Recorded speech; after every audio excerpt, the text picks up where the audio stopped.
The last thing I expected when I came to visit my son was his neighbor sprinting toward me, red in the face, screaming at the top of his lungs. My hands shook, my chest tightened, and for a moment I thought I'd done something wrong. But no, what he shouted was worse than anything I could have imagined. And that day, he had no idea he'd just written the first page of his own downfall. If you've ever been disrespected, humiliated, or underestimated, and wished you could serve justice, this story is for you. Hit that like button, subscribe, and let's dive into one of the most satisfying revenge stories I've ever told. I hadn't seen my son in weeks. He'd just moved into his first proper home with his wife and little boy, my grandson. A modest 2-story townhouse in what seemed like a quiet, family-friendly neighborhood. I was excited. I'd baked some of his favorite bread, packed small gifts for my grandson, and drove across town humming softly. It was supposed to be a warm family afternoon, but when I rang the bell, silence. I knocked again, louder. Nothing. The curtains were drawn, the driveway empty. My son must have gone out. No big deal, I thought. I could wait. That's when I heard heavy footsteps pounding the sidewalk. Out of nowhere, a tall, broad-shouldered man stormed toward me. His face flushed crimson, sweat clinging to his forehead. His jaw was clenched so tight it looked painful. "What the hell do you think you're doing?" he barked, his voice echoing across the quiet street. I froze. A middle-aged woman holding a bread basket. He kept coming, stabbing the air with his finger. "You people think you can just show up whenever you want. You don't belong here." The words slammed into me harder than any physical shove. My palms grew slick. My throat closed. At first I tried to calm him. "Sir, I think you're mistaken. I'm just visiting my son," but he cut me off with a mocking laugh. "Your son? Oh, you mean that lazy brat who moved in last month? Yeah, we all know the type. Trash attracts trash." I swear, in that moment, something inside me cracked. I felt my chest tighten, not just from fear, but from rage. How dare he insult my son?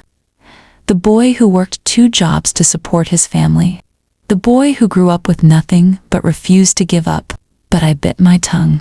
The last thing I wanted was to escalate. So I stood there, bread basket trembling in my hands, swallowing humiliation like it was poison. This man didn't stop.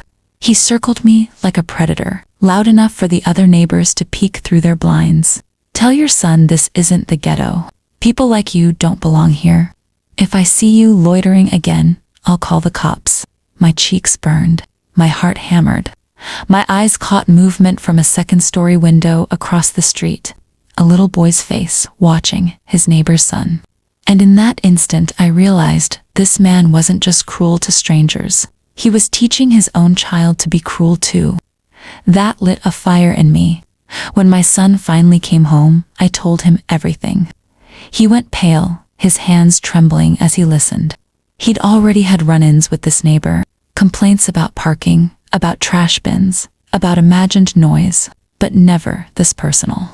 That was the moment we decided enough was enough. This wasn't just about us anymore. This was about teaching a bully that actions have consequences. The first step was documentation. My son installed security cameras around his property. Every angle, every corner. Within days, we caught footage of the neighbor trespassing, tossing trash over the fence, muttering insults whenever he passed. Next, we dug deeper. Public records revealed he had several unresolved citations with the city, illegal renovations, late property taxes, even a history of HOA complaints. Piece by piece, but the cherry on top, my daughter-in-law worked in real estate, and she discovered something explosive.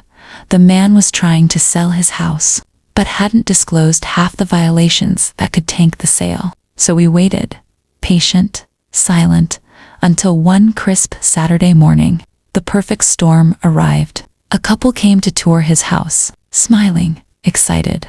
You could tell they were serious buyers, and right on cue, the neighbor strutted out, puffed up like a king showing off his castle.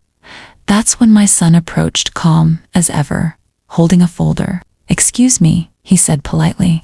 "Before you buy, you should know this property has undisclosed violations. Here are the records. Also, we have video footage of him harassing multiple neighbors. You might want to reconsider." The couple's smiles vanished.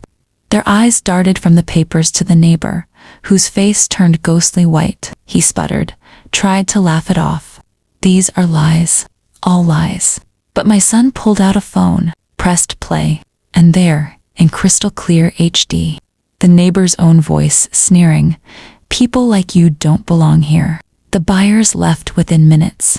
Word spread like wildfire through the neighborhood. Other residents came forward with their own stories, complaints, proof. Within weeks, the HOA opened an official investigation. Fines piled up. His house sat unsold. And the man who once shouted in my face, he couldn't even step outside without neighbors whispering, pointing, avoiding him. His power shattered, his reputation gone, and me. I finally walked back to my son's house. Head held high, breadbasket steady. No longer trembling, that neighbor thought he could intimidate me, humiliate me, and erase my son's worth with a few cruel words. Instead, his own words destroyed him. Watching him crumble wasn't just revenge, it was justice. For me, for my son, for everyone he tried to belittle. Sometimes, the most powerful revenge isn't shouting back. It's letting the truth speak louder than any insult. And trust me, bullies hate the sound of their own downfall. If this story gave you chills, smash that like button and drop a comment. Have you ever seen a bully get exactly what they deserved? I'd love to hear your stories. And don't forget subscribe for more real-life revenge stories that'll leave you speechless.